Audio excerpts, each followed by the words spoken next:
မင်္ဂလာပါချယ်ဆီချစ်သူတို့ရေချယ်ဆီအသင်းဟာရာသီကြိုပွဲစဉ်အဖြစ်မနက်ဖြန်ဇူလိုင်လ28ရက်အင်္ဂါနေ့မြန်မာစံတော်ချိန်ညနေ4:15မှာဩစတြေးလျကလပ်အသင်းဖြစ်တဲ့ Western Sydney Wanderers အသင်းနဲ့ရှုပ်ပြိုင်ခြေစမ်းသွားမှာဖြစ်ပြီးထိုပွဲစုအကြိုဖြင့်ဒီနေ့မှာနီးပြကြီးဇာဗီအလွန်ဆိုကိုအင်တာဗျူးခဲ့ရာ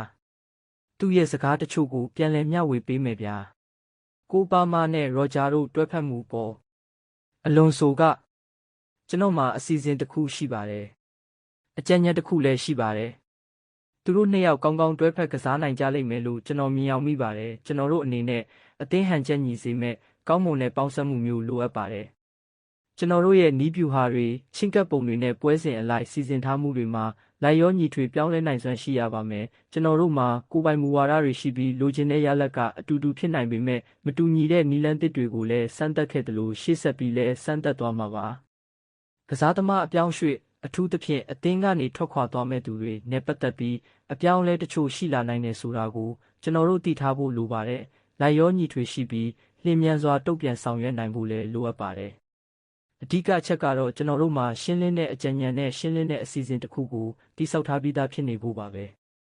နေရာတိုင်းအတွက်ရှင်ပြိုင်ရုံးကန်ရမှာပါအားလုံးအတွက်အခွင့်အရေးပွင့်လင်းနေပါတယ်အသင်းတွင်းရှင်ပြိုင်မှုတွေရှိနေတာကကောင်းမွန်တဲ့အရာတစ်ခုဖြစ်ပြီးကျွန်တော်ဒါကိုသဘောကျပါတယ်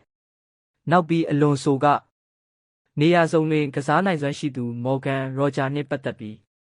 အရာအားလုံးကမြန်ဆန်စွာဖြစ်ပျက်ခဲ့တာပါမော်ဂန်ဟာကျွန်တော်တို့ကြာမြင့်စွာကတည်းကစောင့်ကြည့်လေ့လာခဲ့တဲ့ကစားသမားတဦးဖြစ်ပြီးသူဟာအသင်းအတွက်အဓိကကျတဲ့ကစားသမားတဦးဖြစ်လာမှသိချပါတယ်။ဂိုးသမားနေရာနဲ့ပတ်သက်ပြီးတော့လည်းပြောကြားချက်ကတော့နံပါတ်1ဂိုးသမားနေရာအတွက်ရှင်ပြိုင်ရအောင်မှဖြစ်တယ်လို့တခြားနေရာတိုင်းအတွက်လည်းအလားတူပါပဲပွဲထွက်ခွင့်အတွက်အာမခံချက်ရထားသူဘယ်သူတဦးတယောက်မှရှိမနေပါဘူးဟု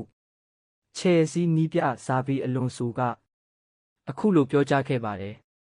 အဆုံးထိနားထောင်ပေးခဲ့ကြတဲ့ချယ်ဆီချစ်သူတွေအားလုံးကိုကျေးဇူးအထူးတင်ရှိပါတယ်ခင်ဗျာ